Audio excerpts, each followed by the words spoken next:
Damos paso a la compañera María Garcés, bienvenida. Buenos días. Buenos días. Buenos días. Cuando no me responden a la tercera vez ya es porque algo pasa.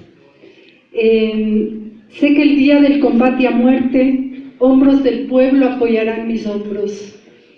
Que si no veo la total victoria de la causa por la que lucha el pueblo, será porque caí en la brega, por llevar la idea hasta su fin supremo. Ernesto Guevara de la Serna.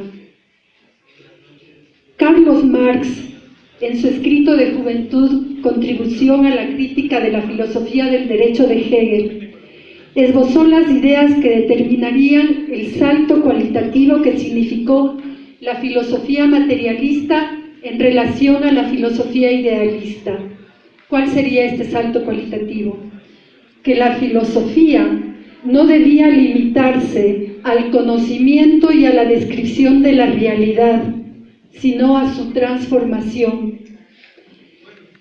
Y me atrevería a afirmar que Ernesto Guevara es quizás el mejor ejemplo que nos presenta la historia de este salto cualitativo en el desarrollo del pensamiento humano. Y a tratar de desarrollar esa idea voy a compartir con ustedes algunos párrafos de esta presentación del libro La guerra de guerrillas de Ernesto Che Guevara. Ernesto Guevara de la Serna vivió una relación consciente, también me atrevería a afirmar, con la teoría y la práctica durante toda su vida. Y lo digo conscientemente, durante toda su vida. Es decir, en sus años de infancia y de juventud primero, y en sus años de vida revolucionaria después, Ernesto, con esa voluntad desarrollada, producto de la necesidad de vencer las limitaciones físicas que le imponía el asma, enfermedad que, como todos sabemos, contrajo a la edad de 2 años, tomaba una decisión vital desde muy jovencito, casi desde niño, a partir del conocimiento que había adquirido de su entorno. Podríamos decir, esta es la teoría, ¿no es cierto? Y llevaba a la práctica esa decisión. En el desarrollo de esa práctica, aplicaba los conocimientos adquiridos previamente. Y como estamos hablando de la primera etapa de su vida, estamos hablando de conocimientos de geografía, de historia, de mecánica, de campismo, de medicina en sus tiempos ya de juventud.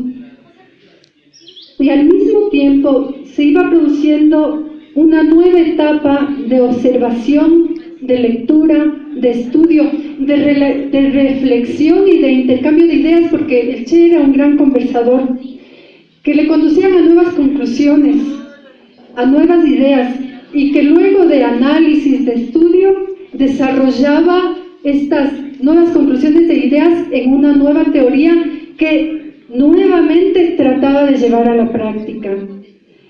Y también es interesantísimo en el Che, que es una constante en él, este afán de sistematizar sus experiencias, sus reflexiones y su conocimiento a través de sus diarios, que los tiene desde la adolescencia, de sus relatos, de los relatos de lo que él iba viviendo, experiencias riquísimas, de artículos, de cartas. Hay una correspondencia sumamente importante desde el punto de vista filosófico, político y revolucionario que parten del pensamiento de Guevara, y más tarde de sus libros teóricos, uno de los cuales estamos presentando esta mañana, Guerra de guerrillas, un método, y también de sus discursos.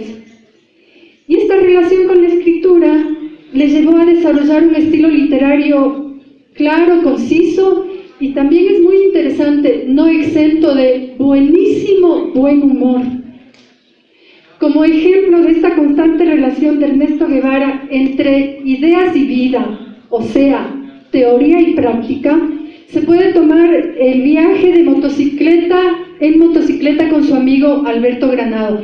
Ellos consiguen este viaje, se preparan, vamos a decir, teórica para este viaje, con conocimientos de historia, de geografía, de arqueología, de los sitios que iban a recorrer, con conocimientos de mecánica, y llevan a la práctica este viaje que los lleva a recorrer 12.000 kilómetros por los distintos caminos, pueblos, altiplanos de Latinoamérica.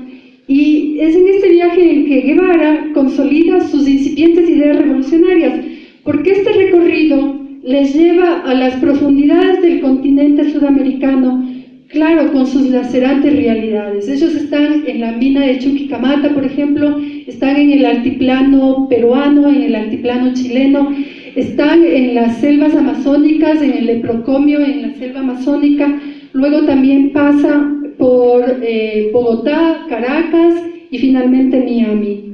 Y en este viaje también se profundiza su vocación de escritor, pero además estudia sistemáticamente aquello que iba conociendo en el diario vivir, digamos, ¿no? Estudia historia, estudia literatura, arqueología y continúa sus estudios de marxismo. Solo recordemos que a los 17 años Ernesto Che Guevara se había planteado la redacción de un diccionario filosófico.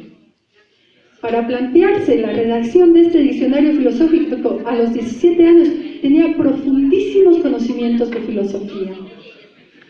Y en la última gran salida de Ernesto Guevara, a la edad de 25 años, ya era médico, desde la estación Belgrano de Buenos Aires, se despide de sus ricos parientes sacando medio cuerpo del vagón de segunda clase de tren que lo iba a llevar a Bolivia, con esta frase que nos dice mucho, casi todo: aquí va un soldado de América. A los 25 años ya había adquirido la suficiente conciencia y el conocimiento del entorno latinoamericano como para hacer esta afirmación, que no es una afirmación fortuita, porque la llevaría a la práctica en el transcurso de este viaje, al final de este viaje, que parten desde Buenos Aires, se trasladan por Bolivia, la Bolivia que está viviendo la efervescencia revolucionaria de la revolución de abril del 52, están también en Ecuador, en Guayaquil en esa época, luego van a Centroamérica, en Centroamérica el Che recorre Honduras, Nicaragua, Guatemala, vive la invasión de Jacobo Arbenz en Guatemala, posteriormente en México conoce a los asaltantes del cuartel Moncada, y todo ese periplo culmina en la Sierra Maestra como parte del ejército liderado por el comandante Fidel Castro. Nuevamente, esa relación vida, teoría, práctica, que es importantísimo entender para entender también los profundos conocimientos que nos transmite este libro. No me voy a alargar mucho más. Claro, la lucha en la Sierra Maestra tenía otras exigencias y plantea otras exigencias a un Guevara, todavía no el Che, casi llegando a ser el Che, que había forjado una disciplina que él mismo describe, que era una disciplina de artista. Y en la Sierra Maestra profundiza sus métodos de trabajo intelectual, estudia sistemáticamente, anota en su diario de campaña las experiencias cotidianas, desarrolla formas de vida poco comunes en los campamentos guerrilleros conocidos hasta entonces. ¿Cuáles son estas formas de vida poco comunes? Estudio sistemático de los guerrilleros, clases teóricas, charlas, que eso lleva al Congo y también lleva a Bolivia, ¿no? Y trabajos en la producción de bienes que mejoraran la calidad de vida de los guerrilleros. El diario de Ernesto, ya, digamos, Che, en la Sierra Maestra, se convierte, una vez en La Habana, después del triunfo de la revolución, en pasajes de la guerra revolucionaria. No podemos realmente analizar aquí el descomunal trabajo práctico y teórico que desarrolla el Che luego del triunfo de la Revolución Cubana en los 5 años que es uno de los máximos dirigentes de la Revolución Cubana. En 1963 se publica Guerra de Guerrillas, un método, que es nuevamente, que es muy interesante que vayamos entendiendo su método de vida y de trabajo, ¿no? La sistematización de la experiencia vivida. Entre el 2 de diciembre de 1957, cuando el desembarco de los 82 futuros combatientes revolucionarios cubanos en la playa de Las Coloradas hasta el 1 de enero de 1959.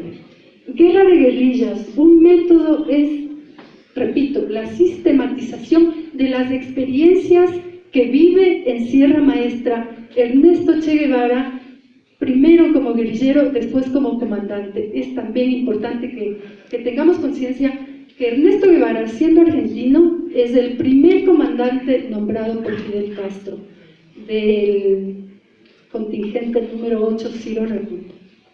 Algunas ideas esenciales, para no alargarme mucho, del libro Guerra de guerrillas, un método. 1. Las fuerzas populares pueden ganar una guerra contra el ejército regular. 2. No siempre se puede esperar para que se den las condiciones objetivas para la revolución. El foco insurreccional puede crearlas.